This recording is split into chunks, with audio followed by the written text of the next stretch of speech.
Sir ಅರಳು ಉದ್ರಕ್ಕೆ ಇಷ್ಟೆಲ್ಲ ಕಾರಣಗಳು ಹೇಳಿದ್ರೆ ಇದಕ್ಕೆ ನಾವು ಪರಿಹಾರವಾಗಿ ಏನು ಮಾಡ್ಕೋಬೇಕು? ಬಟನ್ ಶೆಡ್ಡಿಂಗ್ ಅಥವಾ ಅರಳು ಉದುರೋದಕ್ಕೆ ಪರಿಹಾರ ಏನಪ್ಪ ಅಂತಂದರೆ, ಮೊದಲು ನಮ್ಮದು ಸಾಯಿಲ್ದು ನಾವು pH ಅಂತ ಏನು ಕರಿತೀವಿ ಅದನ್ನು ನಾವು ನ್ಯೂಟ್ರಲ್ ಮಾಡಬೇಕು. ಅಂದರೆ 5.5ರಿಂದ 6.5 ಮಾತ್ರ ಇರಬೇಕು.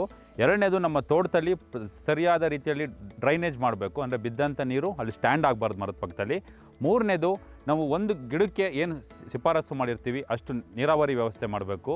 ನಾಲ್ಕನೇದು, 1 ಎಕರೆ ಜಮೀನಲ್ಲಿ 1 ಅಥವಾ 2 ಜೇನು ಪೆಟ್ಟಿಗೆನ ಇಟ್ಕೋಬೇಕು. ಜೇನು ಪೆಟ್ಟಿಗೆ ಇಟ್ಕೊಳ್ಳೋದ್ರಿಂದ ನಿಮಗೆ ಪರಾಗಸ್ಪರ್ಶಕ್ಕೆ ಅದು ಸಹಾಯ ಮಾಡುತ್ತೆ. ಹಂಗಾಗಿ ಅರಳು ಉದುರೋದನ್ನು ಅವಾಯ್ಡ್ ಮಾಡ್ಬೋದು. ಪ್ರಮುಖವಾಗಿ ಏನಪ್ಪ ಅಂದರೆ ಬೋರ್ಯಾಕ್ಸ್ ನ್ಯೂನ್ಯತೆಯಿಂದ ಇದು ಅರಳು ಉದುರುತ್ತೆ. ಹಂಗಾಗಿ ಪ್ರತಿ ಮರಕ್ಕೆ 100 ಗ್ರಾಮಷ್ಟು ಬೋರ್ಯಾಕ್ಸ್ನ ನಾವೇನು ಮಾಡಬೇಕು ಅಂತಂದರೆ, ಮರದ ಸುತ್ತ 5ರಿಂದ 6 ಅಡಿನಲ್ಲಿ ಒಂದು ಪಾತಿ ಮಾಡ್ದಂಗೆ ಮಾಡಿ ಬೋರ್ಯಾಕ್ಸ್ನ ಹಾಕಬೇಕು. ಈ ಬೋರ್ಯಾಕ್ಸ್ ನಾವೇನು ರೆಕಮೆಂಡ್ ಮಾಡಿದ್ದೀವಿ ಇದು ನಿಮ್ಮ ಸಾಯಿಲ್ದು ಮಣ್ಣು ಪರೀಕ್ಷೆ ಆಧಾರದ ಮೇಲೆ ಇರುತ್ತೆ.